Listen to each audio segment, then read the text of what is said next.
Good evening, ladies and gentlemen. Thank you for and welcome to our October 12th, 2023 Planning Board meeting. We are happy to have you here tonight. Of course, this was the September meeting that we're having tonight, and we appreciate all our Planning Board members that are able to join us. So thank you so much. We will, if you'd like to speak, of course, make sure you complete a green form and turn it into our secretary. We'll have a time limit for our speakers of 3 minutes each for each item if you'd like to speak. At this time, we'll have a roll call, please. Mr. Bahu, Present. Mr. McLean, Here. Mr. Newman, Mr. Robinson, Present. Mr. Servance, Present. Mr. Weatherholtz. Present. You have a quorum. Okay, thank you very much. Again, I know we have to, Yeah, Mr. Chair, you need to. okay. Mr. Chair, you need For Tony? Yeah. to. Okay. You need to express the extraordinary circumstances in which. Hey, good evening, everyone. I am not present in purpose, because I'm on medical leave right now, and I hope to be released soon, so I'll be walking in there. Thank you. Okay. We'll look forward to that, Tony.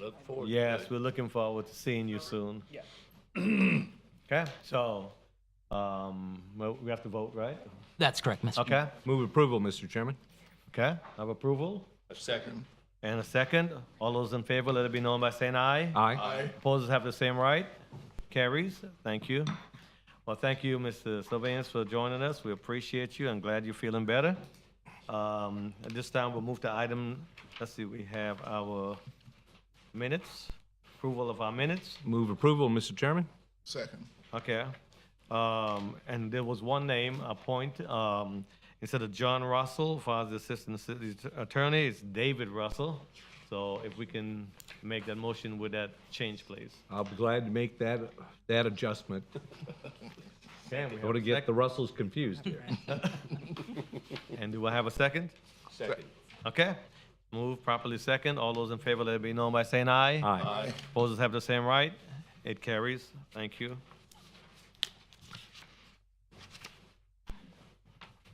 Item number 4, please. Miss.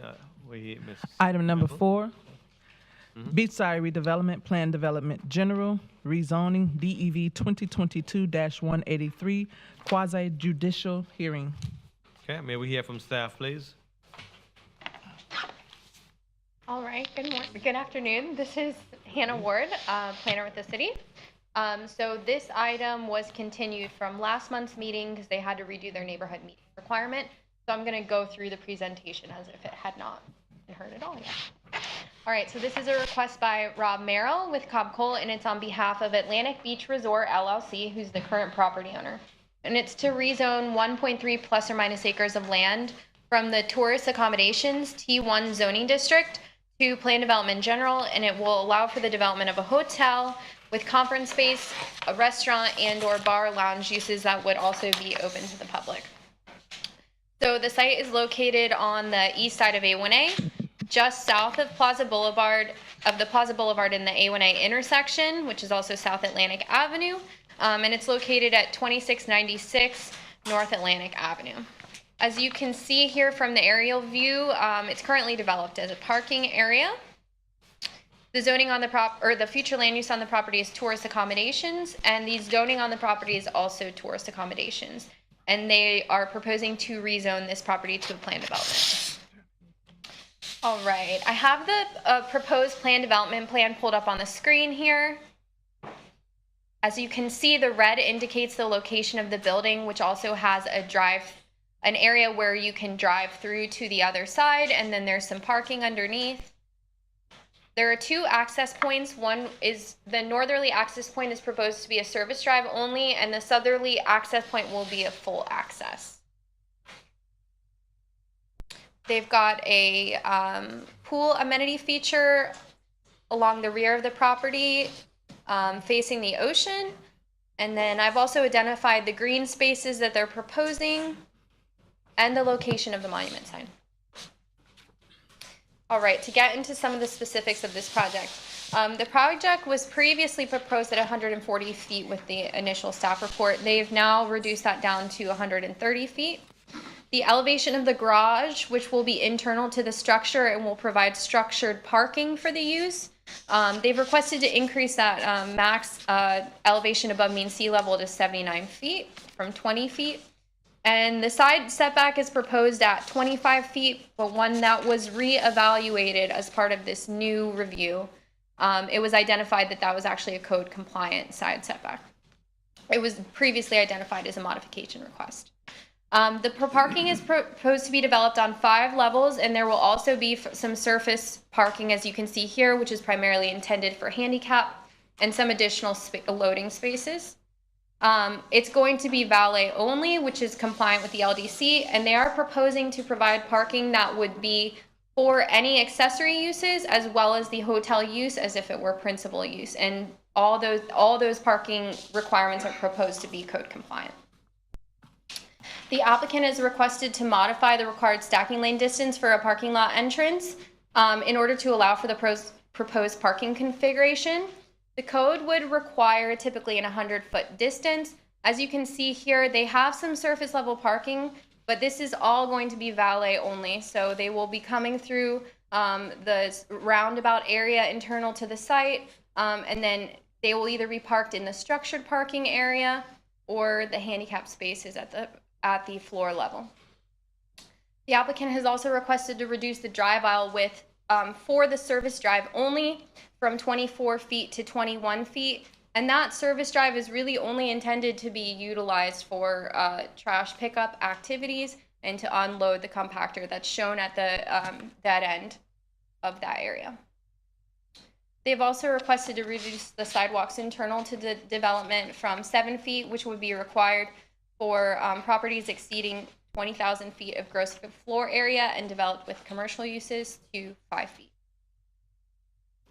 So they've proposed some pretty detailed landscaping for this site, some of which exceeds code requirements, some of which requires modifications, and some of it which is specified with additional planting standards. So as you can see from the development plan, they've requested to waive the building perimeter landscaping and the tree preservation requirements due to the site's existing configuration as a parking lot. And if you could see from the previous aerial, there's really no trees out there. Nothing. So there's nothing to preserve. They're requesting, because of the configuration of the building, most of the landscaping is located along the perimeter of the property, although there are some like minor areas of building perimeter landscaping, but the focus here is really the building. All right, so just to kind of summarize what's been shown in the staff report, along the north side of the property, abutting that service drive, they've requested to waive the required landscape strip, but they are proposing to provide an artificial green wall. That would be, I believe they said 8 feet tall at that location. Abutting the open space, they're proposing to provide a 5-foot landscape strip, which would be required, and they're proposing to plant sable palm tree groves, which would also be required. But they've omitted the date palms from this area, and they're proposing to utilize those date palms along the frontage because those are actually larger palm trees that need more room than the sable palms would. Along the west side, which would be along A1A, they've increased the required landscape strip from 5 feet to 20 feet. They won't be utilizing the sable palms in this location. They're requesting to utilize the medjool palms in substitute for 1 shade tree. And they're proposing to provide 2 shade trees for every 40 linear feet and 2 small trees for every 80 linear feet. That would be consistent with the code requirements for a 20-foot landscape strip, because as I stated, this is above and beyond code requirements. Along the south side of the property, abutting the vehicular use area, they're proposing a 5-foot landscape strip, which is increased from 3 feet. They've waived the requirements for vehicular use area plantings, but they are proposing to provide sable palm tree groves along that frontage, which when clustered should create a dense effect. Abutting the open space, they've requested to increase from 5 feet to 17 feet. They've omitted the date palms along the south side entirely, but they are providing the sable palm tree groves. And then along the east side of the property, which is along the Atlantic Ocean beach, they've requested to reduce that required landscape strip from 10 feet to 5 feet. They've waived the date palms and the dense landscaping so that they can preserve some of the views of the beach, but they are proposing to provide those sable palm tree groves. As you can see here, I provided a number of different views of the proposed building, from the Atlantic Avenue view, which is the west side of the property, the Atlantic Ocean view, which would be the east side of the property from the beach, the north elevation view, and then the south elevation view. So as you can see on that north elevation, you can kind of see where the location of the structured parking is on those first 5 levels. All right, now to get into some of the details about the modifications regarding architecture. There are a number of standards that they're required to meet, and they propose to meet a lot of those standards. But in favor of the proposed design, as you can see here, it's a very modern building. They've requested the minimum light reflectance value for the building colors, and to waive the roof and wall plane changes in favor of the design of the building shown here. With regard to the design standards for oceanfront hotels, they've also requested to waive the roof line changes consistent with the waiver above, and then window coverage on the floors that will have structured parking so they can provide natural ventilation for vehicles. Now, they are requesting accessory uses to the hotel that they would be permitted to advertise on signage so that they can attract people to those uses. And they've requested no greater than a max gross floor area of 13,500 square feet for those accessory uses, which may include conference space, a restaurant, or some sort of bar or lounge use. With regard to the signs, they propose 5 wall signs and 1 monument sign. 4 wall signs would be for the hotel. 1 wall sign would be for the accessory uses. Those would total 330 square feet combined. And then there's 1 monument sign proposed at a max height of 10 feet and 60 square feet of gross floor area. So this would represent an increase from the T1 signage schedule from 120 square feet to 330 square feet for the wall signs, and then from 8 feet to 10 feet high for the monument sign. So provided the modifications are accepted, staff recommends approval to rezone 1.3 acres of land from T1 to Plan Development General to allow for the development of hotel with conference space, a restaurant, and or bar lounge uses open to the public. Due to the change in the planning board hearing dates for this item, the dates have been modified since the staff report came out, and the item is tentatively scheduled to be heard by the City Commission for first reading on November 15th and for second reading on December 6, 2023, and a majority vote of the planning board members present and voting is required to recommend approval to the City Commission. And this concludes staff's presentation. Okay, thank you. Are there any questions for staff? No? Oh, great. May we hear from the applicant, please? Oh, that's right. Love your new podium. This really put my heart around. Rob Merrill for the record, 149 South Ridgewood with Cobb Cole. Here with a group of folks that have been working with us on this project, and I'm going to, as quickly as I can say a few things, ask Adam Wilson, our exceptional architect with Studio Z, to come up and show you guys a fly around video. It's a great way to sort of see everything in context. And then he's got a PowerPoint with various aspects of the project that I think you'll appreciate. This is an AC Marriott, AC by Marriott, and if you guys Google it, you'll see it's a unique, really cool version of Marriott that I'm happy to be part of bringing here to Daytona Beach. I know you guys, and it's 178 rooms is where we are at this point, and 130 feet, as Hannah said, relatively modest size hotel. Meets all your setbacks, all the things that you guys seem to be focused on most of the time. I know that you also always worry about waivers, and we always talk about waivers. And what I always say, because I repeat myself, is that's why we're here.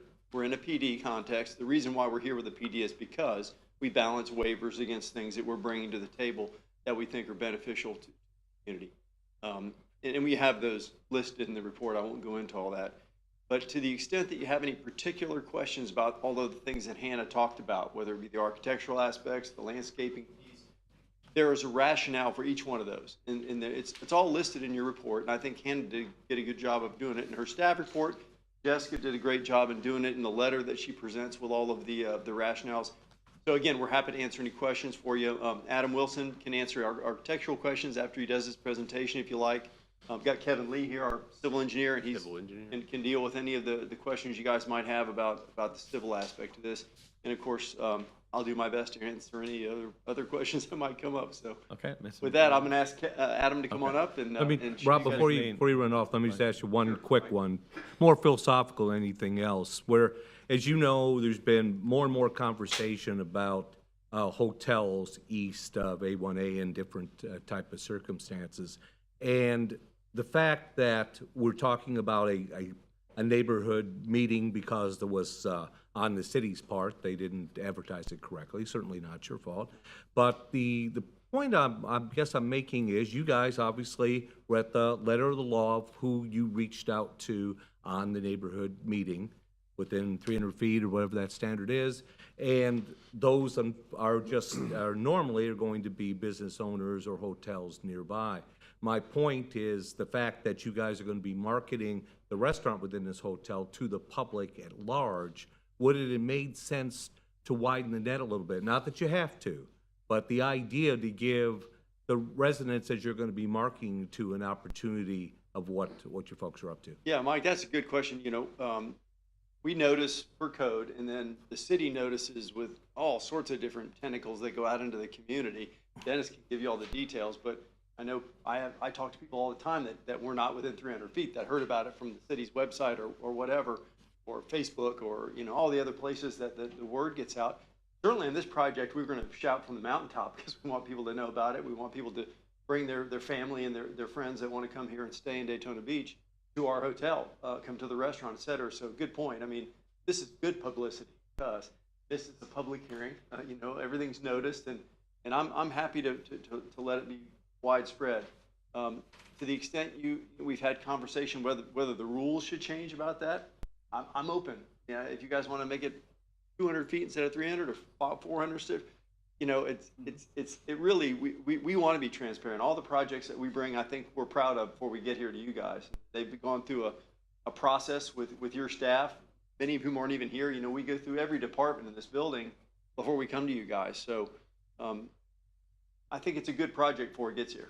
Oh, don't get me wrong, I agree with you.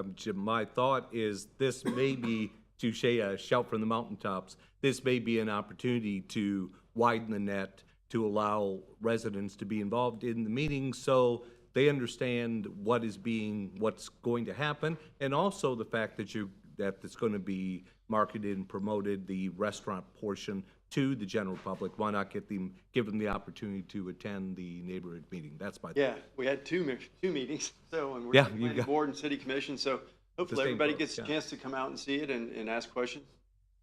I'm here to answer any questions before I get Adam to come up. He's the real star of the show tonight. Okay. Mr. Robinson, I have a question for you. I just wanted to know, are they subjected to the Beachside Redevelopment Board? No? Okay. And we're not in the redevelopment area.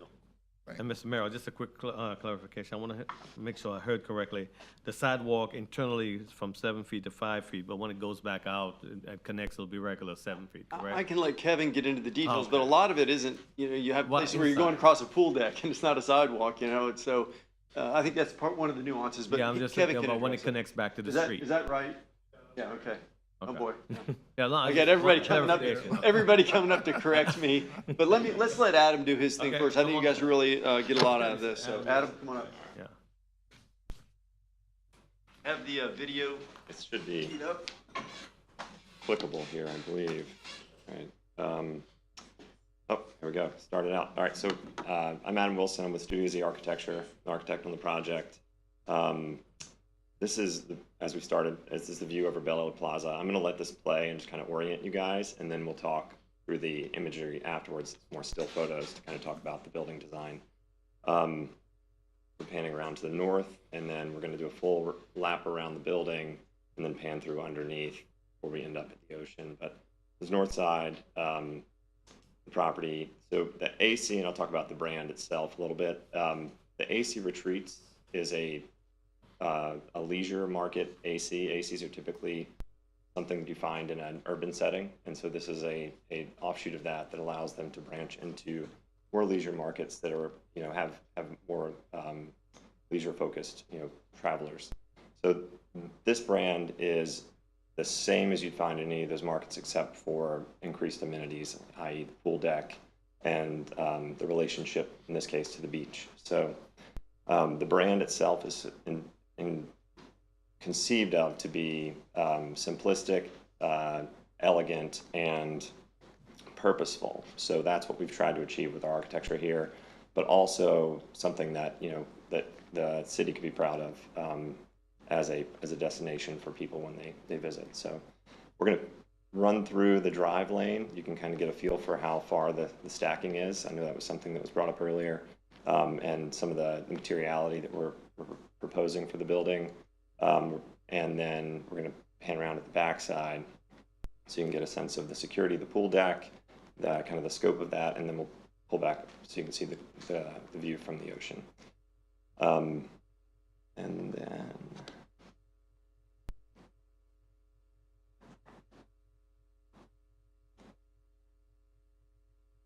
all right, we can go to the next one. Close your applause. All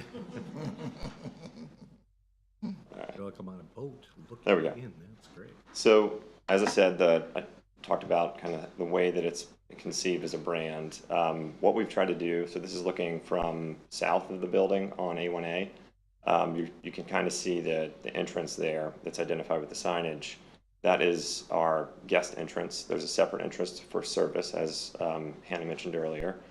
It's on the north side, so there should never be any overlap between guests or stacking of cars or queuing issues because of those two conflicting kind of concepts. The building itself, from a presence standpoint, is set back further than the setback line, and we intended to break it down in a way so that it wasn't too much presence at the street. We wanted to give people a chance to approach the building and kind of understand what they're seeing, instead of feeling overwhelmed with a really tall building next to the street. The elements around the bottom, as she mentioned earlier, are parking, the program within that envelope, but it's designed in a way that it's supposed to be cohesive or look cohesive as part of the overall building, so that it's very hard to distinguish the difference between the two. Now, there will be louvers instead of windows, but overall building detailing will be similar, and the idea is to keep it from being something that's, you know, an eyesore when you're driving or walking down the street, and something that's a little more pleasant and less noticeable. We're providing at the guest entrance, all of the materials in that area are going to be kind of elevated, so that as you get to that, you know, that place where your eye is drawn to, the materials are a little nicer, and it gives that presence when you're walking by on the street as well. This is looking kind of hovering above Bel Air Plaza across the street. This kind of gets to you can see the two entrances, one for the guest vehicular entrance, and then the service entrance on the left side. The green wall, I'll show you another clip in a second of what we're proposing for that as well. But this also talks about gives you the idea of what the building scale looks like. The mass of the building is set back, with the exception of this left side, and then kind of the style of the architecture. Here is the guest drive lane experience. As you flew through the building, you got to feel how, you know, deep that really is back there. As she mentioned earlier, this will be entirely valeted. The concept is for it to be valeted, and the idea there is that the queuing should not really be an issue. There'll be enough loading zone, dedicated parking spaces where we're providing ADA spaces, but generally they should not be utilized by guests. All of these spaces should be used for loading or unloading, or valet attendants. Let's move on to the next one. I think that's all of the notes there. The service drive on the north side of the building. We screen from the northern property so that we're not impacting our neighbors. We want to be a good steward with them, so we're going to provide a nicely screened faux vegetated wall that has high UV resistance. The products we're going to choose are going to be pretty sensitive to, or not sensitive to UV exposure and resistant to those, so that there's less maintenance, less turnover, and less degradation in time for that type of product. And we really don't want, you know, to put something that's not pleasant to the eye. So we're going to screen the compactors and our generator in the back of that service drive to prevent street view into that area in a negative way. We're also providing a truck turn within the building. You can kind of see it there.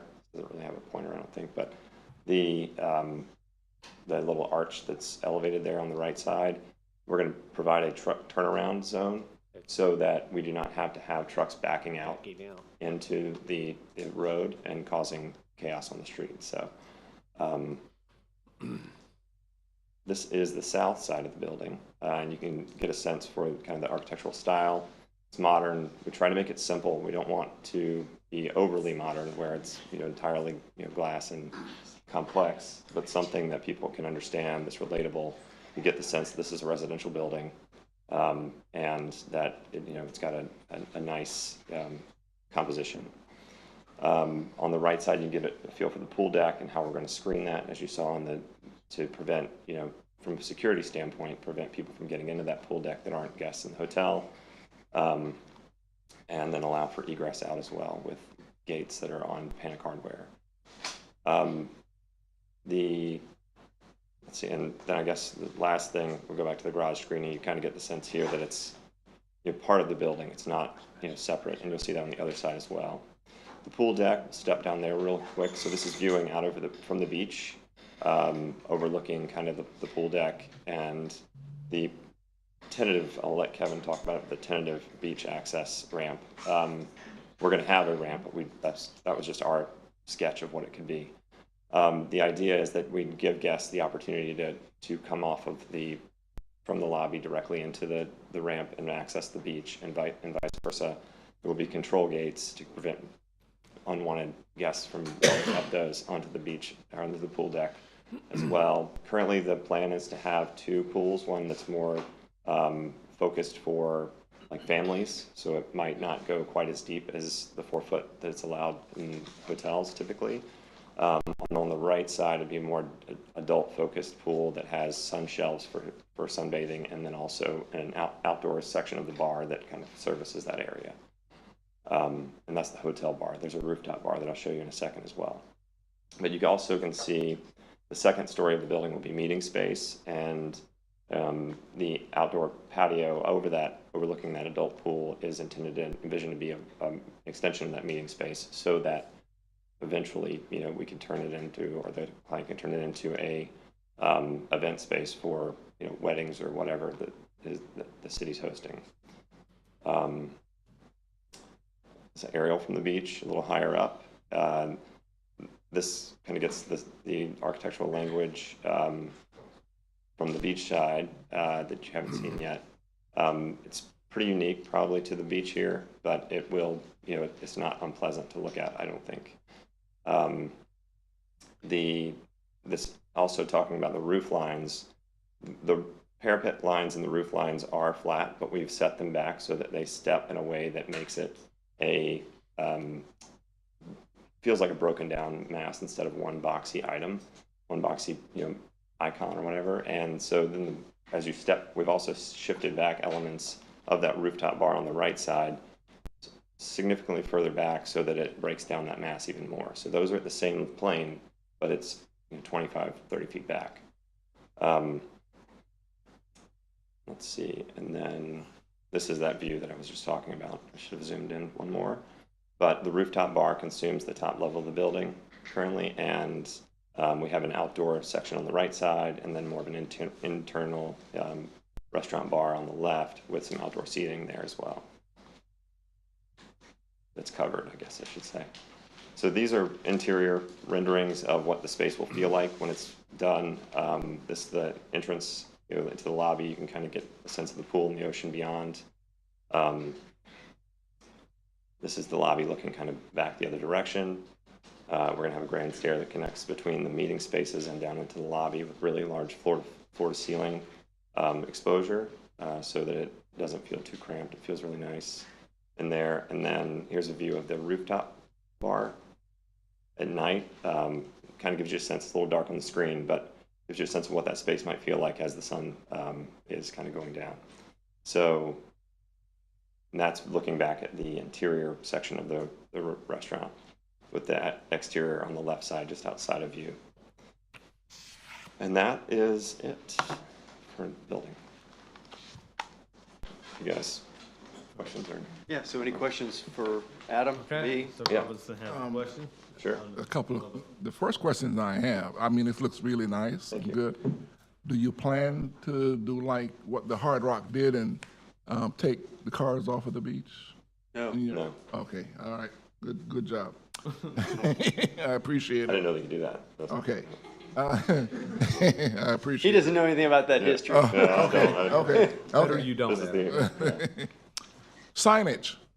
okay. You plan to put a sign to advertise for your restaurant? Can we show that? Can Yeah, we get that that's up on what there? I didn't see that. So it's, Yeah. it's a concept. I don't know exactly what the brand will But you, want when it's but what selected. you but will see is the size of it, Milverton. So Oh. this is sized to fit. This is exactly it. You So when can- you look at that, Kind of, well, That's you it. can kind of see it right there. Where? Let's go back to the video. I'll just show you.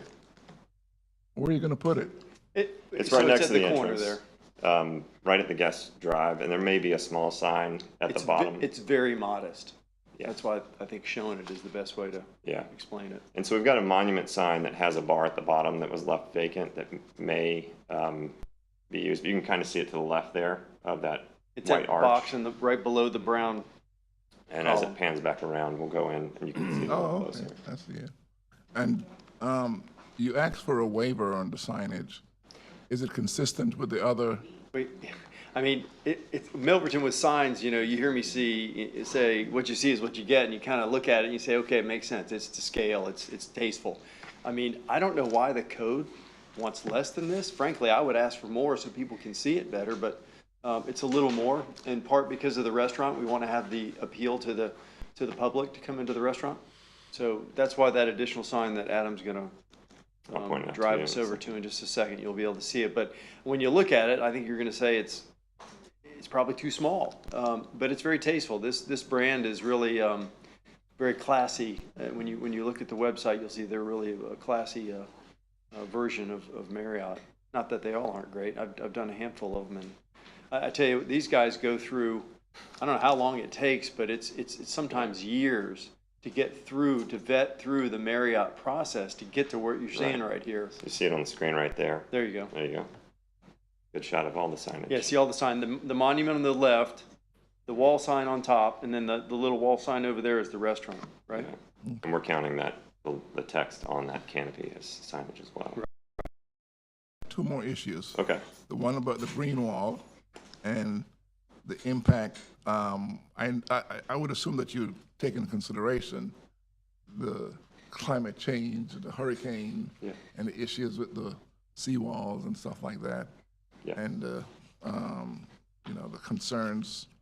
But tell me about the green wall. You're using an artificial. So it'll be an Instead artificial of the- product, and Kevin could probably speak a little closer to it. We've got some imagery that of different products that we've talked about, that we've shared. And You can see it on one of the slides. I yeah, think. we'll go to the next one. The idea is that if you find the right type of, and there's some products that we've seen, and some of the imagery we showed was from projects in Miami, and where they use that type of system, it looks like a green wall, like a real living wall, but it's fake. And so the idea is that it doesn't, need a lot of maintenance. It doesn't have, if you forget to water it one day, or if there's a storm that blows half of the stuff off of the wall, you don't have to go back and replace it and wait for it to grow back in. So this will all be kind of limited maintenance, limited amount of, degrading over time with color. So it will stay pretty green most of the year. You can see one in real life out at Yeah. Daytona. At, what's the restaurant? No? Yeah. Tiano's, but I Tiano's. think it's actually right next to the, okay. And what are you doing in terms of mitigating the hurricanes that we are now getting a lot of these years? What are you doing in terms of your For the structure? green wall in particular? No, just with in the general? with the Okay. hotel, because you're going pretty high up, and I know that there's a lot of other condos and hotels along the Yeah, trail. so, the building code is designed to make sure these things stand up, and it's a lot better than it was 50 years ago when a lot of that stuff was built that you're talking about, and we're designing it to that requirement. And that So includes the seawalls, that will right? include, well, building code doesn't include seawall, but yes. Are you There- planning to exceed there are codes somewhat? about seawall. Are you But- planning to exceed some of the codes? to I construction? mean, yes, I guess that's the answer. So currently, the building is designed to be CMU, that's grouted solid all the way around, just like you would see in Miami.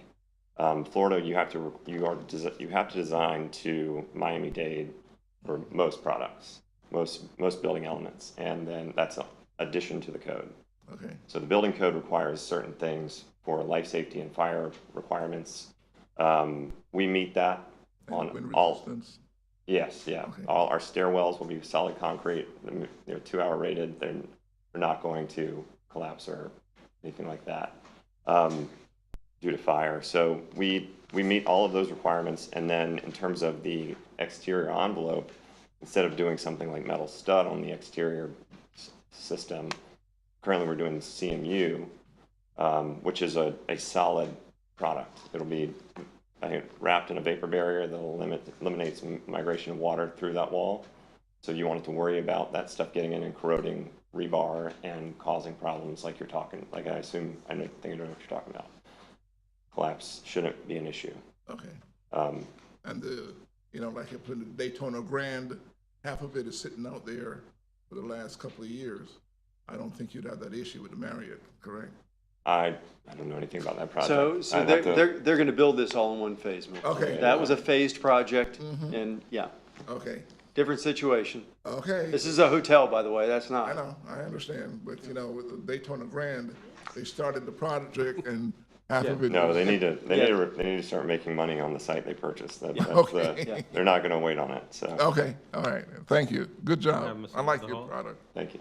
I have just a few questions. Sure. First of all, I think your design on the hotel and everything, it's probably one of the better ones I've seen here lately. Thank you. And as far as the Miami-Dade standards, you're going to follow that regardless. Yeah. One thing I have, and I like the barrier walls. Cool. I like the concept of it, the low maintenance. Thank you. Thank you. And to screen in the area. One thing, a little bit that Mr. Robinson had asked, what's the elevation, floor elevation on the bottom floor? Kevin, I think 13. 13 feet. 13? Yes. On your retention wall in the back, what's the height on that? 11. Go ahead, Kevin. Let Kevin You're up. talk. Yeah, I'm Kevin Lee from Parker Menschenberg, 1729 Ridgewood Avenue in Holly Hill. The current property has a seawall that we've had evaluated, and the top of the elevation of the seawall is at 11.5 approximately. This is in a FEMA velocity zone, which is elevation 10. So we have a wall that's above the FEMA velocity elevation. I'm not a structural engineer, but the building will be on pilings. So the entire building will have to be on pilings to support the structure in the event that there is an issue with the seawall or, a major storm that would take sand away from the site. The building would still be there. I mean, I'm a general contractor and engineer, so I know what you're talking about. Yeah. No, but I was just wondering, what I remember in the parking lot down there that I don't remember it being that high, the existing one.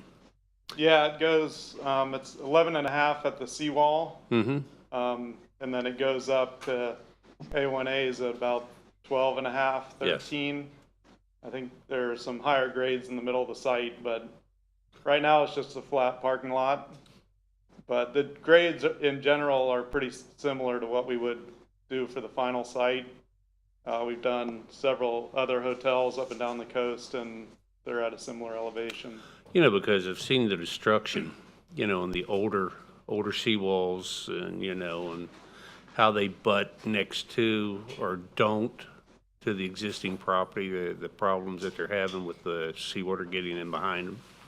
That's creating the problems. I know the building itself is going to be on pilings, probably standalone without any dirt under it. That's the whole reason for it. But the elevation of the seawalls, there's a lot of you know, interest and, you know, about environmentally, it's going around, you know, the height of them, just making sure that they're secure in elevation, because this hotel's for the future. And, you know, and in the area, and if you're building in Miami, you know what's happening down there. I lived in the Keys. But I think it's an excellent project. I like to see these, and the only question I have is, when are you going to break ground? I mean, I hope, This is one of the steps. yeah. Yeah. Definitely. Okay, Mr. McLean had a question. Thank you, Mr. Chairman. Adam, great job. I think it's a beautiful, well-thought-out project. Kevin, don't go too far. It really is. I really like, if you'd indulge an old insurance guy just for a moment, regarding the flat roofs, just in general. And I always talk about flat roofs. Flat roofs mean standing water, and standing water has the potential for leaks. My question is, why not look at even a very slight No, pitch? they're pitched. There is. Yeah, so they're And what is required the- to be What is the pitch? So code required minimum is a 1/4 inch per foot. Okay, so So, we do have that Yes, pitch. and we will have that for Okay, sure. that's great. Um, I missed it, that's awesome. Right now, the plan, so the, flat is what we call a flat roof, is a 1/4 inch per foot. It's not ever flat. Shouldn't be, because of the same problem you're talking about. But you'll have, in that, everything will be either tapered insulation on top of concrete that's sealed, so you don't have water penetrating that, or you'll have cast sloped concrete, which is usually not done because it's more expensive and harder to do, especially in structures like this, where you need to tie everything together. So what they'll typically do is taper the insulation, run a membrane like TPO or something over the top of that, and then that will run up the walls and then tie into the parapet walls, so that everything drains backwards into the building. And then in that yard of roof TPO I just mentioned, you'll have a series of roof drains that are, that generally, and what we plan to do on this one, is it has a standard roof drain and then an overflow drain. So if there is ponding water, if something gets blocked, it will overflow, hit a certain point, and then it will hit the overflow drain.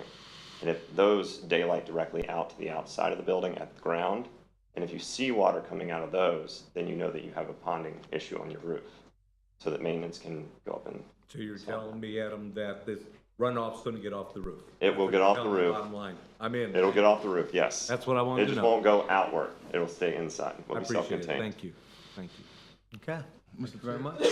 Oh, I'm sorry. One more, I just have one question. Sure. In terms of public access, are you gonna make room on the side of the property so that the public can walk and have access to the beach? There should, beach gonna- access, Yeah.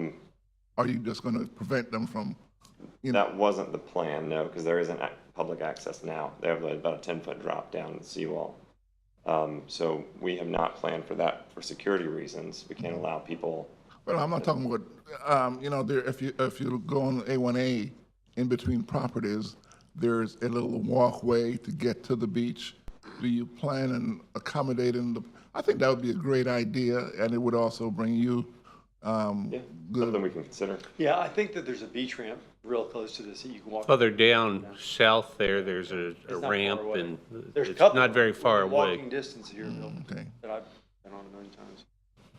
This is right across from the Bel Air Shopping Center, so it's Yeah. kind of a place where people aren't coming from their houses to go across, Yeah. But they're going to the Bel Air to If eat they're or coming out shop. from Bel Air, they're normally coming out with their vehicle. Whereas if you're down in the residential areas on either side, you'd be walking across potentially. And there's tons of places within walking distance of the Bel Air Plaza that you can walk down. Boylston, there's 3 or 4 of them right along. And then Bel Air. there's one north up by Right, the restaurant up there. Right.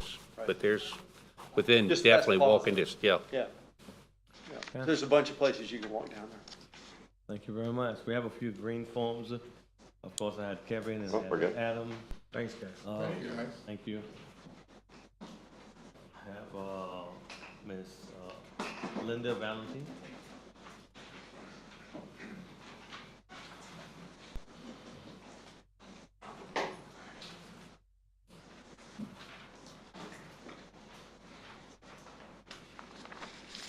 And Linda Valentine, 106 Sawgrass Circle, Daytona Beach. I like this idea. I'm a 25-year retired Marriott employee. Every single property that I've been in, either as a regional position or working in the hotel, every one of them has been great. Marriott's not going to put a property anywhere without maintaining it, keeping it up, establishing a great guest list. I mean, you've got people coming in to Daytona, and how many Marriotts do we have on the beach? 2 now, maybe 3 up and down the coast. There's the Delta. There's a Residence Inn, and now this one. They're fantastic. I'm all for this project. I'm very anxious to see it. I did have one question. If the restaurant's going to be open to the public, where is the parking going to be? Can they come into the restaurant, or is it valet parking only for a restaurant? Valet parking for the Valet restaurant. parking. So you come in there and drop your car off, and then you go over to the restaurant. Thank you. Thank you very much. Mr. John Nicholas? Yes, sir?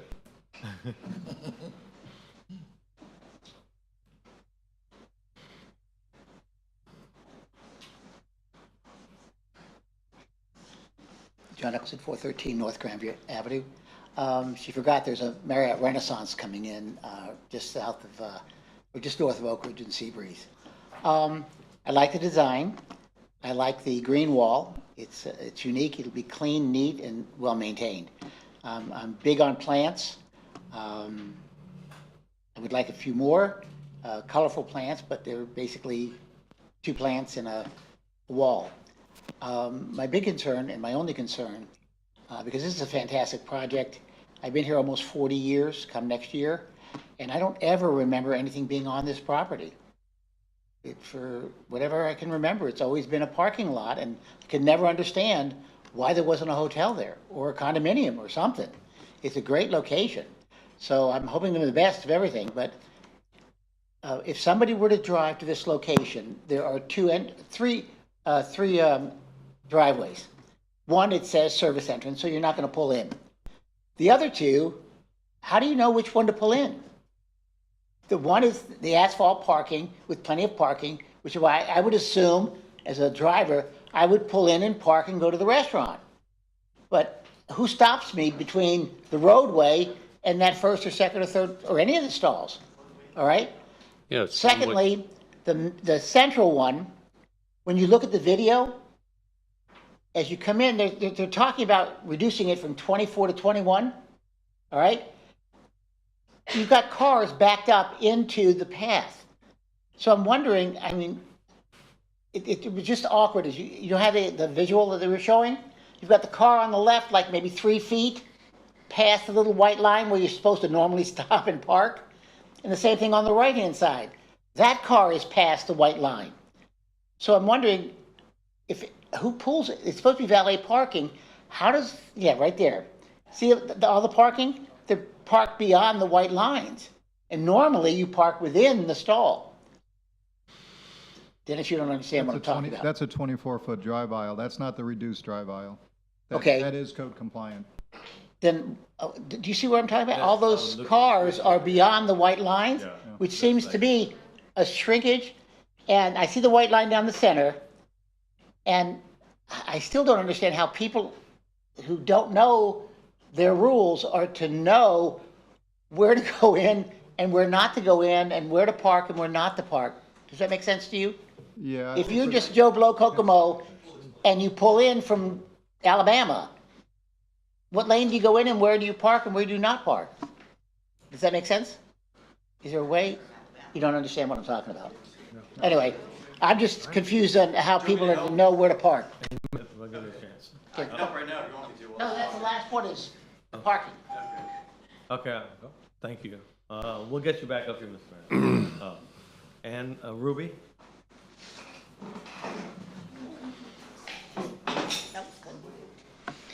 Ann Ruby, 137 Park Avenue. There's a lot to like in this project. And the only thing I'm troubled by is the color. It's kind of dead beige gray and brown. And I don't know what colors I might think look better. but the color is so blah. And I know there's so much other great stuff about this, but not the color. And I know it's probably way too late to change any of that, but it's just very unappealing.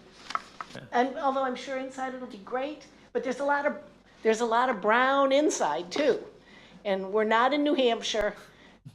Beige and brown doesn't have to be the signature color here. So I would just hope we could do something a little more colorful. Thank you. Yeah, thank you very much.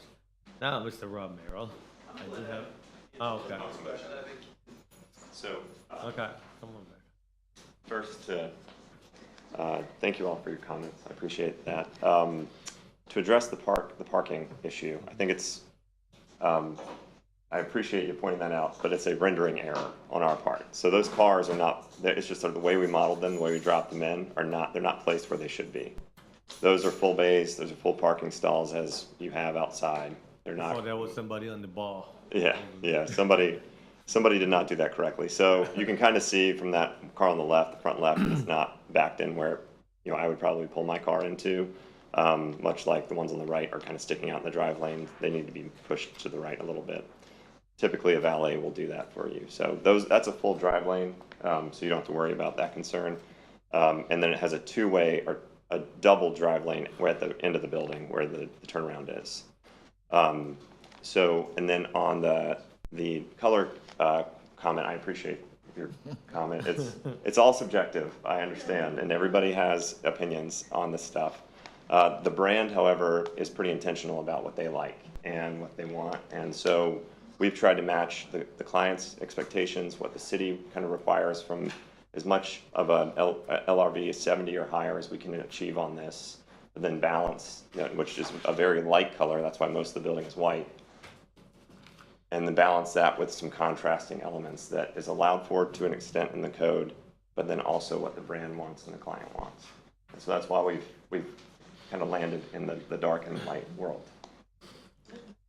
No, but you're saying a lot of times these are in urban areas where this kind of a color scheme would make perfect sense. This is on the beach. I totally. I understand. Yeah. I understand the rock and the hard place. Thank you very much. Is that good? All right, thank you. Next time we get red and yellow and green and blue. Throw a few All right, colors out. I don't there. have any other green forms. Is there anyone else that would like to speak for or against this item? May I have a motion, please? Yes, Mr. Chairman, provided LTC modifications are accepted, move approval of agenda item number 4, Plan Development General Rezoning, DEV 2022-183, Beachside Retreat PD Additional Neighborhood Meeting. I second. Okay, thank you, Tony. We have motion, properly second. All those in favor, let it be known by saying aye. Aye. Opposers have the same right. It carries. Thank you very much. Thank you. Item number 5, please. Volusia Square Plan Development General, rezoning, DEV 2022-053, quasi judicial hearing. May we hear from staff, please?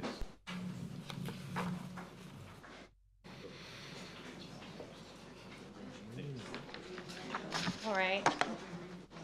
Hannah Ward, planner with the city. I forget that there's nothing here now. That's weird. All right.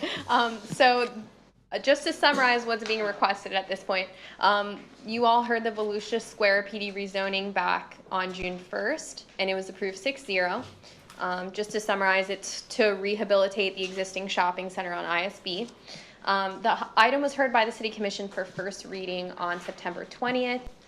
It's tentatively scheduled to be heard by the City Commission for second reading. This has now been changed because our planning board dates changed on October 18th.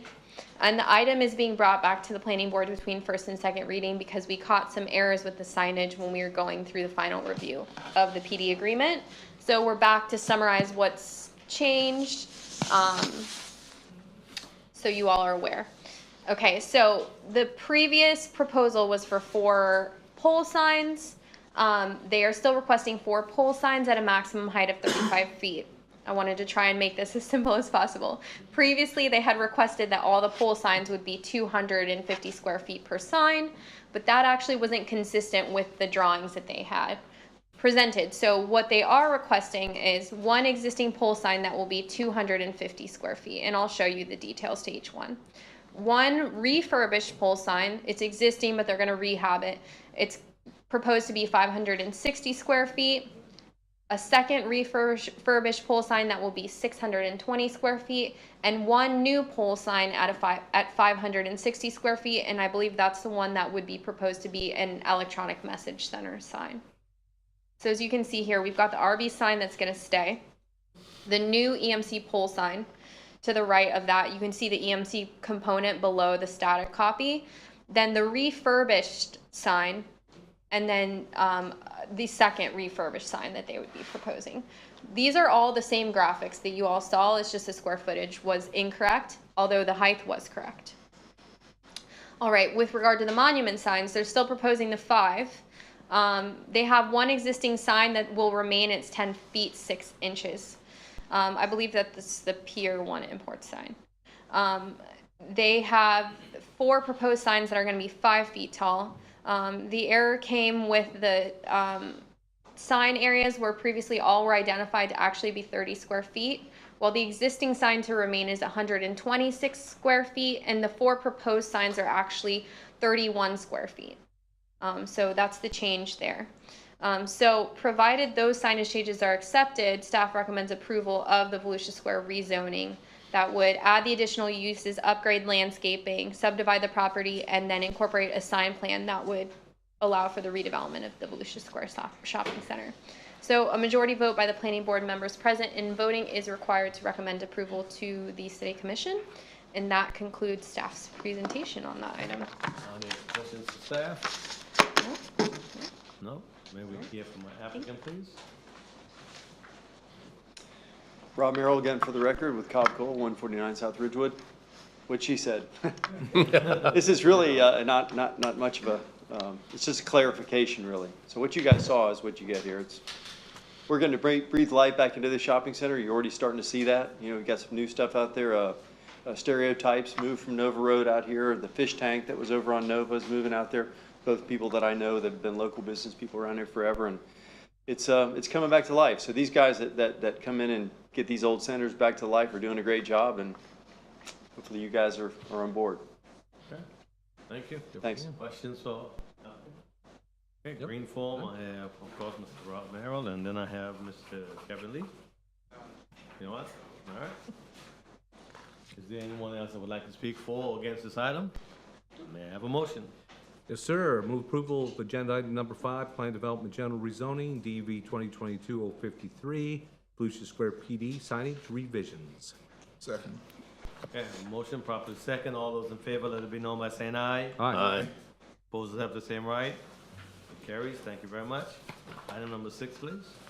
Item number 6, Mosaic Phase 4A, Major Subdivision Preliminary Plat, DEV 2022-209, Quasi Judicial Hearing. May we hear from staff, please? Good evening, planning board members. Good evening. Good to see you this evening. We're a little short of what we normally have tonight, but we're all here, and that's what's important. My name is Paula Long. I'm a planner for the city, and tonight I am here to present a request by Parker Mitchenberg. Well, actually, Kevin Lee is standing in for him tonight. Parker Mitchenberg and Associates on behalf of B2 Volusia Holdings, LLC, the property owner, to approve a preliminary plat for the development of an 88-lot townhouse subdivision with 4 tracks and a public right-of-way on a total of 13 plus or minus acres of land. As you can see, the location of the site is generally located at the termination point of Fuchsia Street, west of LPGA and north of Thayer Canal Road North. I did provide a little bit closer detail in terms of the location than in the staff report, but this actually zooms it in a lot more, is exactly what you saw in your staff report as well. The area view, as you can see, shows that the property is vacant and currently undeveloped. The future land use for the property is low intensity urban, and it is surrounded by the same. The property itself is zoned Plan Development General, and of course is surrounded by the same. And of course, the preliminary plat which you did receive in your planning board packet as well, and also broken down by multiple sheets to be able to zoom in and blow it up. The proposed preliminary plat is consistent with all of the access, dimensions, infrastructure requirements that are outlined in Article 7 of the Land Development Code and subject to the Bayberry Cove Plan Development Agreement. Approval of this preliminary plat will allow the applicant to move forward in the final plat approval process. Staff does recommend approval of the major subdivision preliminary plat for B2 Volusia Holdings LLC, allowing an 88-lot townhouse subdivision with 4 tracts and a public right-of-way on a total of 13 plus or minus acres of land. A majority vote of the planning board members present and voting is required to recommend approval to the commission. This does conclude my report. Thank you very much. Are there any questions for staff? No? May we hear from the applicant, please? Okay. Mr. Clerk.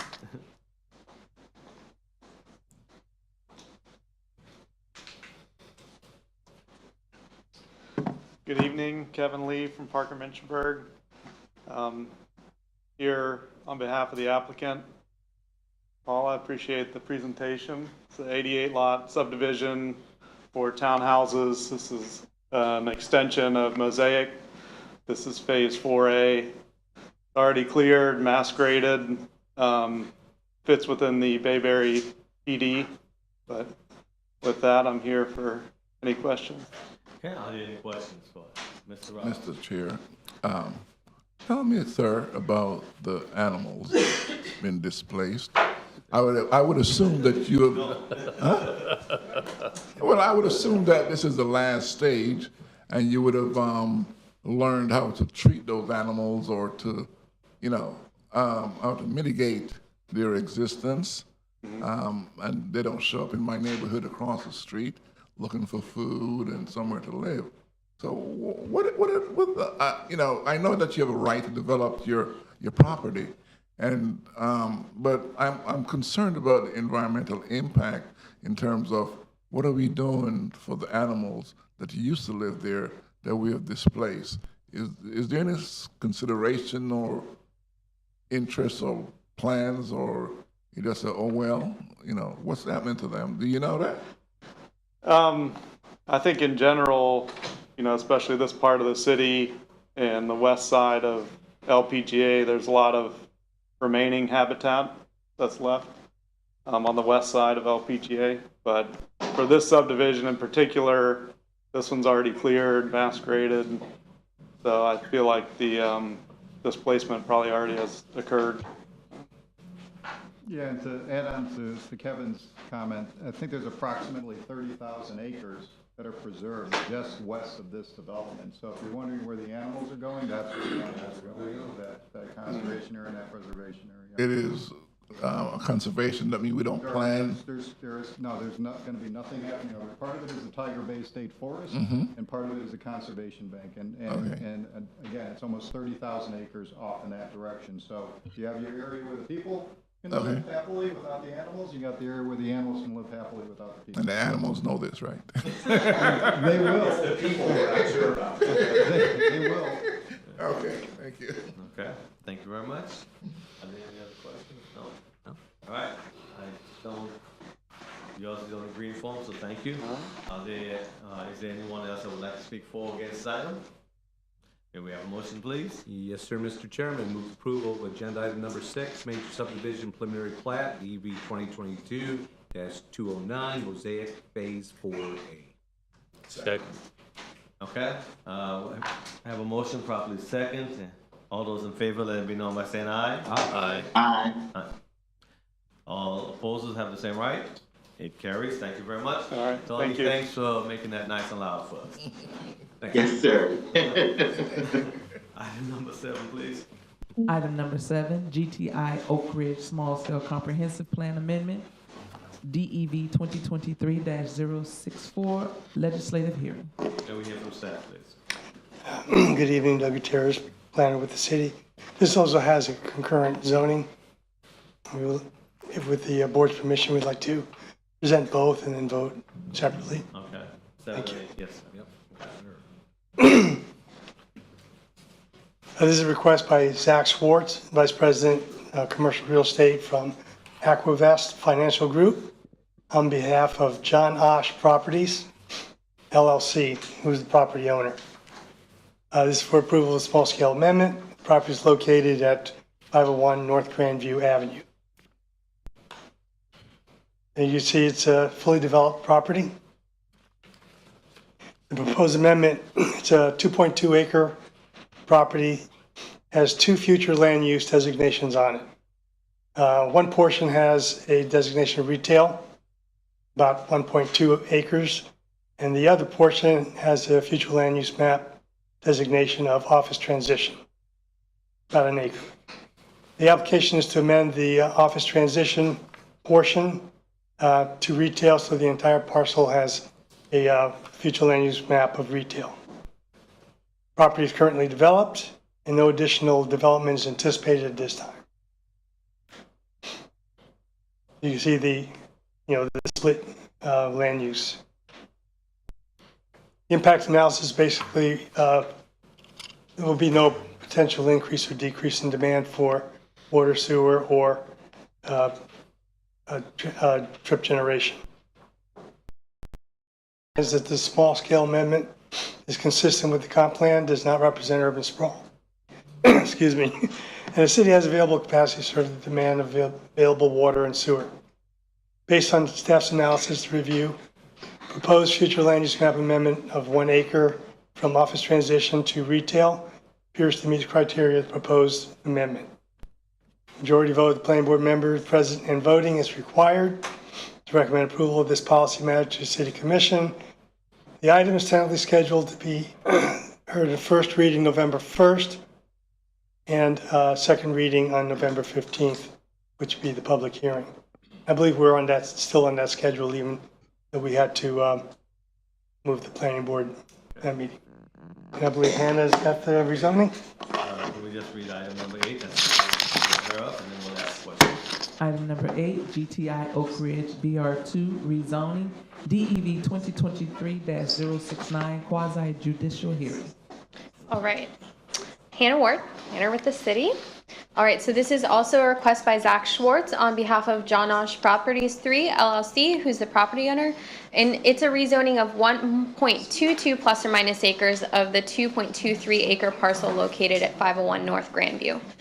They're requesting to rezone from the residential professional zoning district to the business retail 2 zoning district so that the entire property will have consistent BR2 zoning.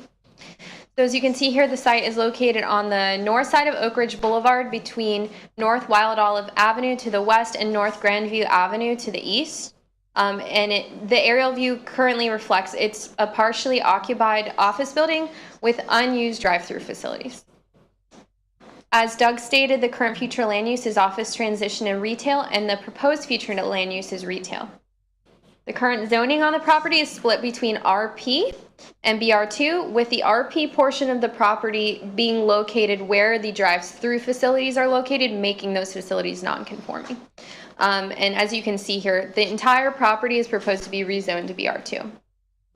So as Doug mentioned, the concurrent small scale is being requested along with this rezoning, and it would be to allow for the existing drive-through facilities to be utilized for BR2 permitted uses, which include drive-through related uses such as banks and pharmacies. Right now, because of this zoning issue, they are unable to use the portion of that building for any of those permitted uses. So staff recommends approval to rezone the 1.22 plus or minus acres of the 2.23 acre parcel located at 501 North Grandview Avenue from the RP zoning district to the BR2 zoning district. And a majority vote of the planning board members present and voting is required to recommend approval to the City Commission. This item is tentatively scheduled to be heard by the City Commission for first reading on November 1st, 2023, and for second reading on November 15th, 2023. And this concludes staff's presentation. Okay. Any questions for staff on item number 7 and 8? Remember, we'll be voting separately on each item. So, okay. Yes, thank you, Mr. Chairman. This might be a Hannah question, might be a Doug question, because you both talked about it. Doug mentioned about that the property is currently developed and no additional development is anticipated. So my question is, the motivation for doing this now is that non-conforming Yeah. bank facilities. The issues to have related it to the use. consistently, so we don't have it non-conforming as it is. Yeah. That's the reason we're doing this. Otherwise, the fact that we're not doing the development, frankly, not a lot of motivation to get it done, but that is the reason we're doing it. Yeah, they want to rent out the remainder of that building, Mhm. and they want to potentially be able to use those drive-through facilities that are existing, and at present, they're limited on the uses that they can put in there because of the zoning issue. Now, I think when the old code was in place, banks were like in the same zoning, but when these zoning districts changed, this changed kind of the patterns for how the zoning was applied. I see. Yeah. Thank you. You're welcome. Good. All right, any other questions? All right, can we hear from the applicant?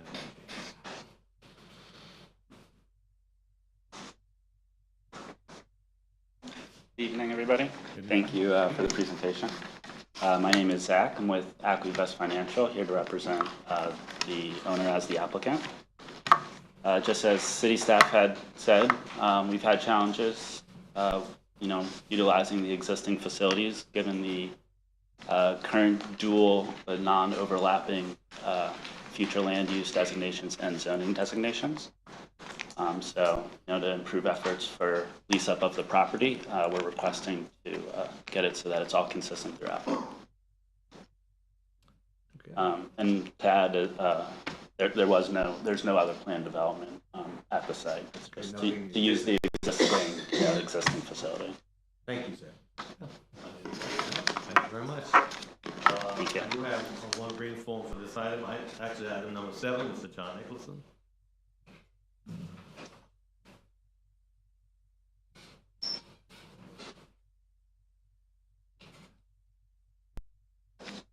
Jackson, 413 North Grandview Avenue. As you know, I'm 6 houses away from this site. This was my bank in the 1980s. I don't understand. You have a bank, you have a drive-through, and all of a sudden, their drive-through is not allowed to be a drive-through anymore. It doesn't make any sense to me. If we redid this in the land development code, then we made a mistake. We screwed up because we have done what's technically called a take from this building because they can't use part of their building.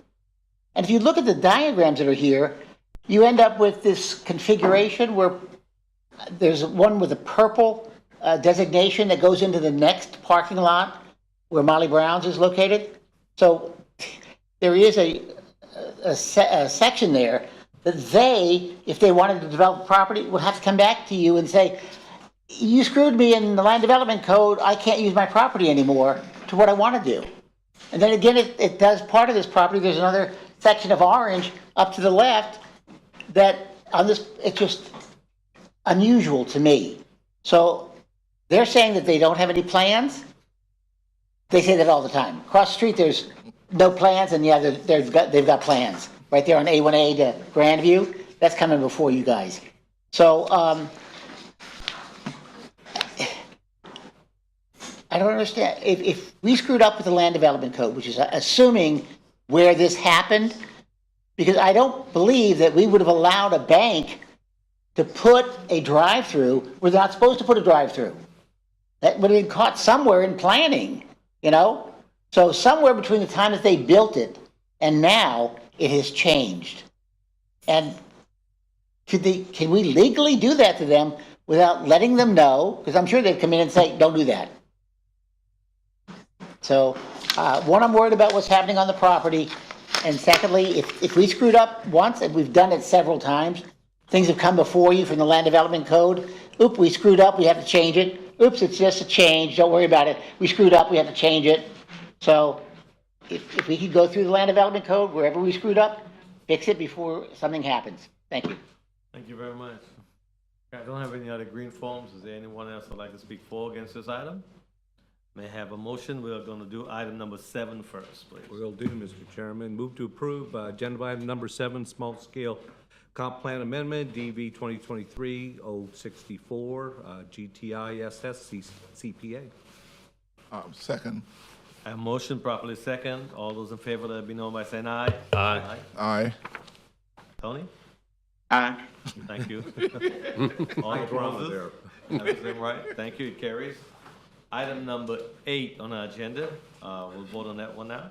Yes, and before I make that motion, Mr. Chairman, I meant to mention, I'm pleased that on the permitted use list, we do have communication towers. Always like to throw that in. Thank you to staff and also the applicant for doing that. Move to approve agenda item number 8, rezoning to R/P to PR2, DRB 2023-069, 501 North Grandview Avenue. Second. Okay, we have motion properly second. All those in favor, let it be known by saying aye. Aye. Aye. Opposers have the same right. It carries. Thank you very much. Appreciate it. May we have the reading of item number 9, please? Item number 9, Fourth Amendment to Tomoka Town Center Plan Development General rezoning, DEV 2023-052, quasi judicial hearing. Can we hear from staff, please? All right, last item for tonight. Yay. Okay, so this is a request by Rob Merrill with Cobb Cole on behalf of Tomoka Town Center 2, 3, and 4 LLC, who are the property owners, to amend the Tomoka Town Center PD to modify the development standards for a multifamily complex to allow for a for-rent townhome product. So as you can see here, this site encompasses all of Tomoka Town Center, plus a portion to the west, east of I-95, south of LPGA Boulevard, and west of Williamson Boulevard is the general location. As you can see here, this site is vacant and partially developed. There's 2 multifamily complexes. There's the Tomoka Town Center proper, and then there's some of the out parcels that are now beginning to be developed. This just happens to be in the northeast corner of the property, where they're proposing to develop a for-rent townhome product. The zoning on the property is planned development general, and the future land use is split between interchange commercial along the west side and then mixed use on the east side. All right, so for the project history, there's been a number of amendments so far. In 2017 was the initial approval of the PD for a mixed-use development on 118 acres. In 2019, they came back to increase the density, reduce the floor area ratio for commercial uses, modify lot development criteria, and then they provided a detailed design plan as part of this amendment. In 2021, they came back to increase the overall density from 550 units to 716 units in anticipation of this project. And then in 2022, there was another amendment approved to increase the maximum non-residential square footage for parcel A, which is that west side piece, from 225,000 square feet to 450,000 square feet. Now the 4th Amendment is being requested to allow for tandem parking spaces within a multifamily complex and to modify the city's exterior color and design standards for major city thoroughfares that would apply to any building elevations visible from Williamson Boulevard. So as you can see here, this is a snippet of the site plan that's included in your packet. I've identified the location of the rear of the townhome units as well as the driveway locations. That's what the tandem parking condition is being requested for, so they can actually develop driveways for each unit, and the parking spaces for each unit would be dedicated within those driveways for the exclusive use of that unit. So I've provided a little detail to kind of illustrate what a tandem parking condition is and how it looks. And that's something you would typically see with single family or duplex or townhome developments. This is just a little bit different. I've also included the renderings of the proposed buildings. They are requesting that the rear of the buildings be permitted along Williamson Boulevard with the modifications that have been identified. Those are the fronts of the buildings. The types of buildings proposed along Williamson are both 2 8-plex structures and 1 6-plex structure. All right, so just to get into the details on the LDC modifications, they're requesting the modification for the tandem parking as I identified, and then they're requesting modifications to the building colors to waive the requirement for colors to have a minimum light reflectance value of 70, although they have provided a color palette that's included in your attachments that shows the colors they've selected for the project. They've also requested to waive the requirement for roof plane changes and wall plane changes to accommodate this specific product, and then to waive the requirement for windows making up at least 15% of the wall. because of the rear elevation that will be facing the Williams Boulevard right away. So provided the LGC modifications are accepted, staff recommends approval of the Fourth Amendment to the Tomoka Town Center PD to modify the development standards for a multifamily complex in allowance of a for-rent townhome product. The item is tentatively scheduled to be heard by the City Commission for first reading on November 15th, 2023, and for second reading on December 6th, 2023. Those are revised dates from what's included in the staff report. A majority vote of the planning board members present in voting is required to recommend approval to the City Commission, and this concludes staff's presentation. Okay, questions of staff? No, may we hear from the applicant, please?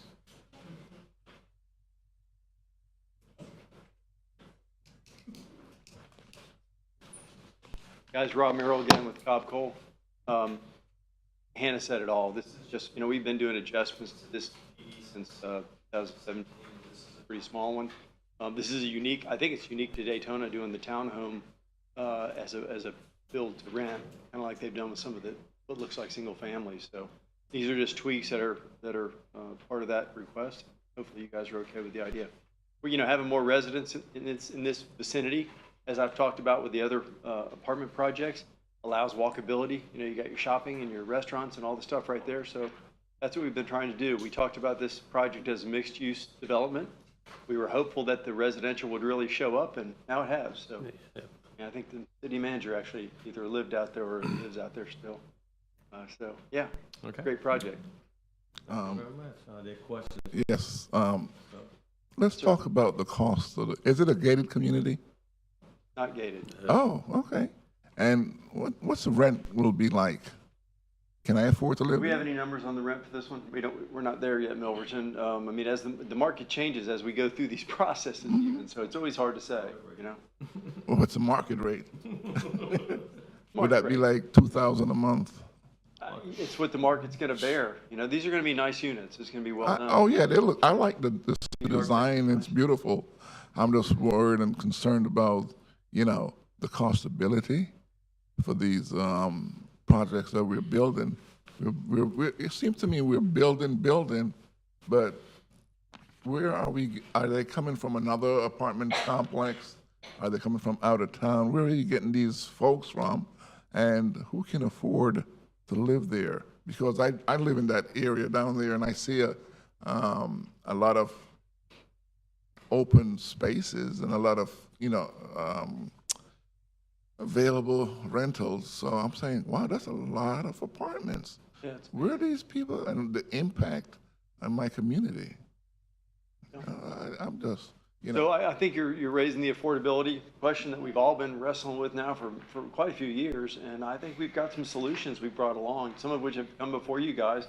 Jessica's an expert in this area, I would say, and she could talk to you more about that ad nauseum, I'm sure, Milverton. But in this case, this one's one of the market ones. There are other ones that are going to be, branded as affordable and done that way, not just in Daytona, but in other areas. So and the question about where are all these people coming from?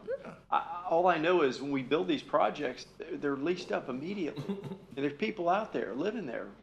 So it amazes me too. But then I start to look at the number of people that are coming across the line every single day. It's phenomenal, and they're not stopping.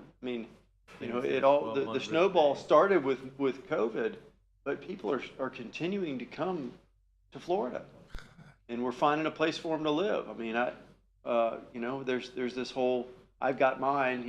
I don't want somebody crowding me mentality that we get from a lot of people who they resist new people coming here. But I've lived here. I'm fourth generation here in Daytona Beach, and I love this place. I'm not resistant to the. No, I wasn't saying you were. I wasn't talking about you. Looking at the uncontrollable, or the quickness of the impact or the influx, and like where are these people coming from, and what are they bringing to my neighborhood? That concerns me a lot. We hope they're bringing quality citizens that are paying taxes and going to their jobs and doing what they're supposed to do. I've witnessed what's happened out in that neighborhood in the last 5-10 years, and it's phenomenal. There used to be nothing out there. This was an agricultural interchange. Now it's going to be completely rebuilt because now people live there, people shop there, people, work there. And, it's changed. It has absolutely changed in my lifetime and certainly in my dad, my granddad's lifetime. So it's coming, no matter what we do. No, But it's we're here. trying to manage It's here. it. It's here, but it's going to continue to come. We're trying to manage it. We're trying to do the right thing. We're trying to make sure the road improvements are put in, that the sewer plant is up to speed, so it works from a sewage standpoint. The water's going to be clean, and all the things that we try to do to make sure that, transportation improvements. We talk. I don't want to go too far down the road, figuratively and literally, but there's a lot of improvements that are being made out there. Millions of dollars of improvements in the road What's the network. status on the bridge, the Tomoka, that little Tomoka That's bridge? not my thing. I know it's happening. I know that it's been accelerated. I know that we've gotten the attention of everybody, including the governor. So it's coming a lot quicker than we thought it would 3 years ago. That's for sure, because everybody was pointing at each other in terms of who's responsible, right? They've gotten that worked out, I think. Now it's just about the money, right? Yeah, because I see Mosaic is right down the street, and the people before you with the Mosaic, and they're going to have 80 some homes right there, and now we have another townhouse. I think Miss subdivision. Jessica might have some wisdom for you, Bill. Just some points we're hanging. I think it's raining, so I don't want to go home yet.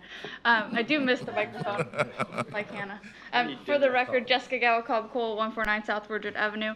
I mean, just a few fun points on that, starting with the bridge, because this week they had their public hearing for the PD&E. Andy went from the city, and so the city and county were there. It looks amazing. They've got the design laid out where the LPGA bridge will be 6-laned. They're constructing it to their maximum width, so that you don't have to go back later to revisit it. So those plans are online. They look fantastic. I know it's in our TPO's 5-year expedited plan, and it's partially funded at this point for right away. So that's moving forward. It's Got fantastic. places for the critters to go into the They bridge? have 3 wildlife crossings Sick. under the bridge as designed, which I think is really, really cool. So I attended because nice one, Rob. it's in, I yes, know. yeah. I'm reading his mind. I'm glad I went to the workshop and knew that. In terms of who's staying here, I'd just like to point out, and I know the city manager likes to say, we have 6 colleges and universities in Daytona Beach. So one, they're housing talent that we hope stay here, live here, get jobs here, invest in our community. But also right down the road, and I say this because they all live out here on LPGA, all of our associates who don't own a house live in LPGA, which we're glad they have somewhere to live. Palmer, one of the top colleges for chiropractic in the nation. I'm biased, my husband goes there. Everyone who goes there lives in Daytona Beach in LPGA. Everyone I know, all of his friends. And so our young professional environment, I think, is living here in LPGA. And what I love about this is that it's creating a townhome product where if you don't like the apartments, you don't like your neighbor banging the broom on the top of your wall, you have this, but you can still walk to Barnes & Noble and still walk around the Tomoka Town Center, which kind of creates that city feeling in a small environment where you have all of those amenities in close proximity to you. But what are we doing for the families and family entertainment within that area? I see a lot of restaurants. Buc-ee's. Yeah, well, what are you doing for the families? Like if I wanted to, is there like gonna be a movie theater, a So there was a movie playground? theater in Ormond right up the road that closed, but we do have Popstroke, the Tiger Woods themed mini golf facility coming into Tomoka Town Center, which will be really exciting. They have, so many classes out there that I think we don't take advantage of. You can go make your own soap, like 3 days a week, just to go into a little soap class in the Bubble Shop. And so I spend a lot of time out there because it's entertaining and there's stuff to do. You have Dave & Buster's, and so I think there's family entertainment out there. Netflix killed the Balance. movie theaters. True. They all go to, not the Cobb anymore. What is CMX? I'm just Yeah. concerned that we're building a concrete jungle and nothing for families to escape or to go to, or kids to go to. So my favorite other fact that I like to say is that 1/3 of Volusia County is preserved in perpetuity forever. The county can confirm that for you, but between conservation easements, public land, and mitigation banks, 1/3 of our county will stay green forever, will never be developed. Pretty good. It can be better, and we continue to be better through Volusia Forever and NRAC and boards that I'm on, but it's a good start. I don't see these apartments and the condos and everything building right there, but, what is my outdoor activity and plans? It is the quality of life, and it's part of the quality of life for when you build these subdevelopments or these massive apartment complexes or whatever you want to call them, or gated community, how are you providing for the quality of life outside the four walls of my condo or my apartment? Sure. That's my concern, quality of life, not the beautiful buildings. Beautiful buildings. I like the architecture. The colors, I would agree with the young lady, that can be, need to be a little bit less drab. But, when you do your developments, let's look at some quality of life issues for families, for individuals to go outside.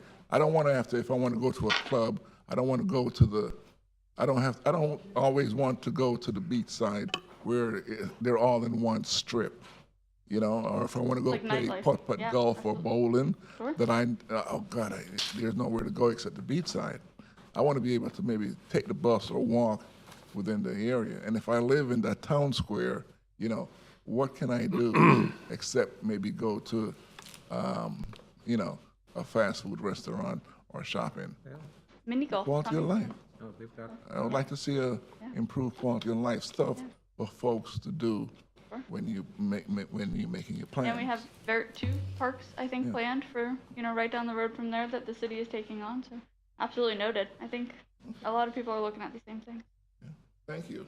Okay, thank you. I'll be quick, just throwing a quick compliment. I know Jess likes to hear this stuff, and hopefully Rob will too. Tandem parking. I think it's innovative. I think it's really cool. Great usage of space. Well done. Congrats. Yeah. Thank you. Thank you, Mr. Chair. Thank you for my, appreciate it. Absolutely. I had one from Mr. Rob Mayer of Woken. I have a green form from Mr. John Nicholson.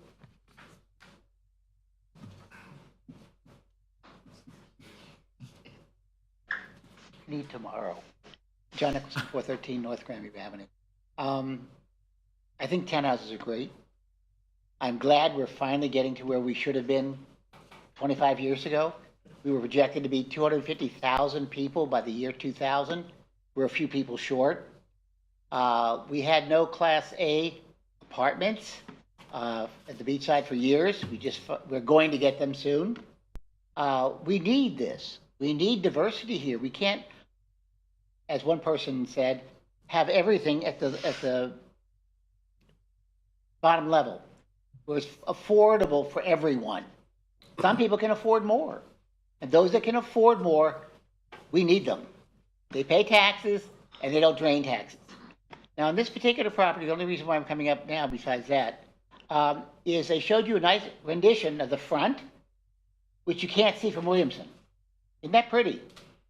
But nobody's going to see that, except people that live there, because it's inside. All the people driving down Williamson, 10,000 a day or whatever it's going to be, what are they going to see? And that's what I'm worried about. Is there going to be a wall or something there and some trees? If it's going to be just, you don't show me that. But I'd like to know because in the past, whenever they had pardon my French, the ass end of a building facing a major road, they wanted it to look good. So there was a wall and some trees or something. It's that rendition that I'd like to see. Okay, thank you very much. For John, You want to- it's 50-foot landscape buffer on the back that you guys require on major arteries. Joe, would you like to come back to your file? You good? Good? All right. I'm curious. All right. I don't have any other green forms for that item. Anyone else wishes to speak for or against that item? May I have a motion, please? Yes, sir. Move approval of agenda item number 9, Plan Development General Rezoning, DUV 2023-052, Fourth Amendment to Tomoka Town Center PD. Second. Okay, we have a motion properly second. All those in favor, let it be known by saying aye. Aye. Tony? Tony? The dog got him. Mr. Surveillance? It's high drama. Aye. Thank you. Just checking. Opposers have the same right? I'm here. Thank you. Item number 10, please.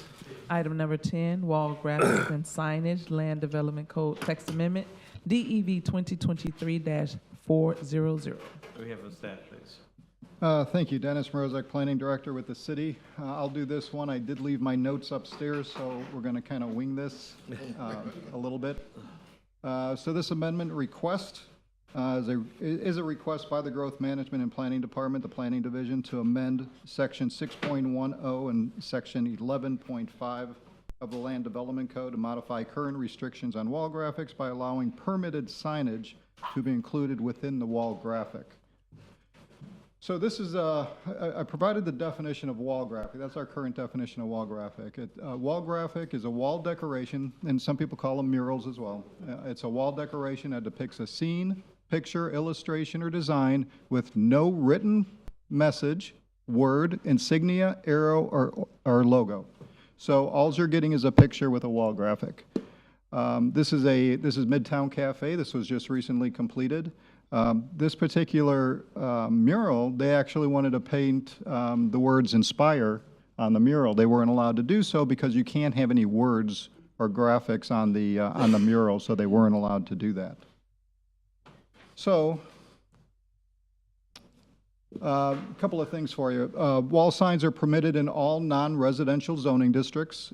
So if anybody wanted a wall sign, provided that they met the requirements for the size of a wall sign or a location or the height, they'd be permitted to have a wall sign. Again, it's based on the zoning district. Some zoning districts have more wall signs than others. Wall graphics are not a part of allowable wall signage. So a wall graphic is very separate from any permitted wall signage you may have.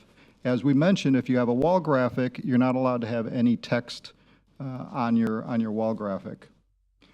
Permitted wall signage is not currently allowed to be located on the wall graphic. So even if your zoning district were to permit wall signage that you could have, you could not install it on your wall graphic. The wall graphic would have to remain with no text and nothing on there. So essentially what it was doing with a wall graphic was taking away the ability to have any type of signage, any wall signage on your building. So the amendment request would allow permitted wall signage, whatever it is in your zoning district, to also be located on the wall graphic. So a couple examples for you. The top one is from DeLand. If anybody walked around DeLand, they'd notice that mural over there, the one up on top. As simple as the tail numbers on the airplane or the numbers or letters on the airplane, that would not be permitted in Daytona Beach on a wall graphic because it's text and it's numbers. So they would not be able to permit it. So. And then the one on the bottom, this is the actual proposed mural for the aquarium. This is the old Burlington Coat Factory that's over on Nova Road and ISB. So they're actually they're already in a process of doing the build out on the interior for the aquarium. They want to install a wall graphic. They also want to have a sign. That sign and that wall graphic, as you see it, would not be permitted because the sign can't be a part of the wall graphic. Even if it were the square footage that was permitted by code, they would not be able to put that up on the wall mural. So the intention, let's see here. The intention is to modify the definition and how we look at wall graphics and where signage can go. So I showed you the original definition of wall graphic.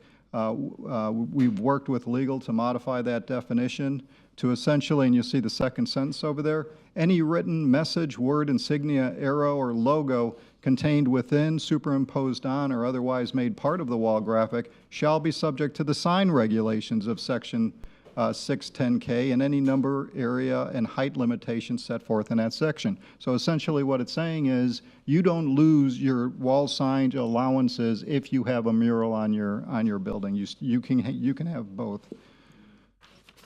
So as far as a recommendation, staff recommends approval of the proposed text amendment to modify Section 610 and Section 11.5 of the Land Development Code to modify current restrictions on wall graphics to allow permitted signage to be included within the wall graph area. Majority vote of the planning board members present and voting is required to recommend approval to the City Commission, and the item is anticipated to be heard by the City Commission for first reading on November 1st and for second reading on November 15th. And that concludes staff's presentation. Okay. Are there questions for staff? Okay, Mr. Robinson?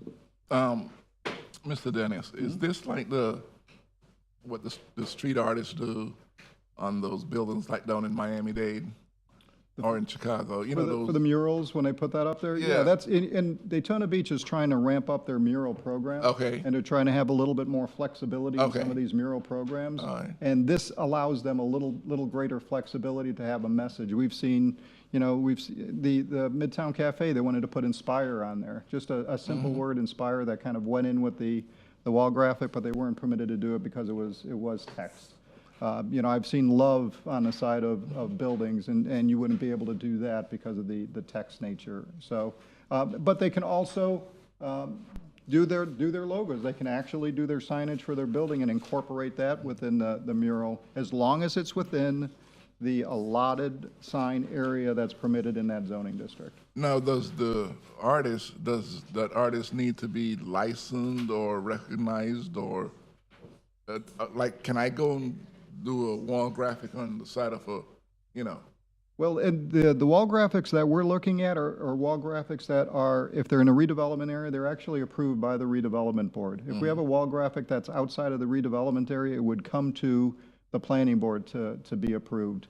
The city's working on another program where the city will fund the wall graphics. And if that's the case, the city has a little bit more input on the location of where these going and the content of the wall graphic. So we're working on that program as well. So. Oh, okay. Okay. Just a thought on that. City of Ormond Beach has a very, very good mural program. And in their case, they go through both their planning board and their city commission before those types of things are approved. Sounds like we're going down that. Yeah, we're doing exactly that. And if you start driving around the city, you'll see some little murals popping up all over the place. You go to the Dickerson Center, you'll see a mural that was done. You go over to the beach side, over to the pier, you'll see a mural that was done over there in Midtown Cafe. And we've got a few other ones that are coming in. So it's exciting, because as I always look at a wall graphic, and it's a little bit of a surprise as you turn a corner and all of a sudden there's a beautiful picture over there, and it's something you weren't expecting. So that's the intent, and this just kind of expands it a little bit to allow a little bit more of a different theme. I think that'd be a great idea, especially for some of these buildings that are dilapidated. They could bring new life. A little bit. Yes. Yeah, that's nice. I like that. Yeah, good. I do have two pieces, I guess, Mr. John Nicholson and Mr. John Nicholson. I You guess could have one double is up on 6 this minutes. one. No. It's 6 minutes. You get 3 minutes. Nice try. John Nicholson, 413 North Grandview. Dennis, you sort of kind of almost maybe a little bit kind of maybe answered my question, sort of kind of, but not really. We always look to the positive. We're always looking to see, oh, this is great. You gave some nice examples. But what happens when the flip side goes? The devil is in the details. If we open this up and say you can do anything you want, who is judging what they can put up? All right? These are artistic things. These are huge billboards. They're not just little signs anymore. These are huge billboards that we used to regulate. And I don't know if any of you are old enough to remember a woman named Johnson. She was wife of a president who wanted billboards removed from all the highways. All right? She wanted all the billboards removed from downtowns to beautify downtown. So what we're in essence doing is we're putting these billboards all over the neighborhoods. All right? Every neighborhood has a small commercial area. These billboards can go in all the commercial areas. Everybody will look out their bedroom windows or living room windows and see billboards. All right? You don't call them billboards, you call them murals. All right? The difference between a mural and a billboard is it used to be a design. No words, no advertisement. So now what you're doing is you're saying it's okay to advertise in your murals, which is in essence a larger advertisement, a larger sign. Because these signs used to be so many feet for every linear feet. So you have 40 feet, you could have a 10-foot sign or whatever it was. Now, if you have 40 feet, you could have a 40-foot sign. Because you incorporate your design, your mural, into. So anybody looking at that photograph sees aquarium for 250 feet with a little sign naming the aquarium. But otherwise, it's a big billboard for the aquarium. And it's not that I don't like it. That particular sign looked good. The airplane looked good. The fact that it had numbers and letters on it is what an airplane has. So why it wouldn't be permitted, I don't understand. But it's in the technicality, the wording. So that's what I'm worried about here. The wording. What can they get away with that we were not anticipating them doing? Years ago in the 1990s, we had meetings on what we wanted to build on the ocean. And staff told us, these big buildings, you can only have 2 of them in all of Daytona Beach. All right? But they forgot to tell us that the county could give away the approaches. So now we could have 17 of these big buildings because we can give away the land and increase the distance. So what are we not seeing here that could be a problem? Thank you. Thank you very much. I don't have anyone else to speak. Are there anyone else who can speak for this item? No? May I have a motion, please? Yes, sir. Move approval of agenda item number 10, LDC text amendment, DEV 2023-400, allowable signage within wall graphics. I second. Okay, we have a motion properly second. All those in favor, let it be known by saying aye. Aye. Opposed have the same right. Item carries. Thank you very much. Item number 11, downtown Baloo Road redevelopment area board representative. We have none present. Midtown redevelopment area board representative.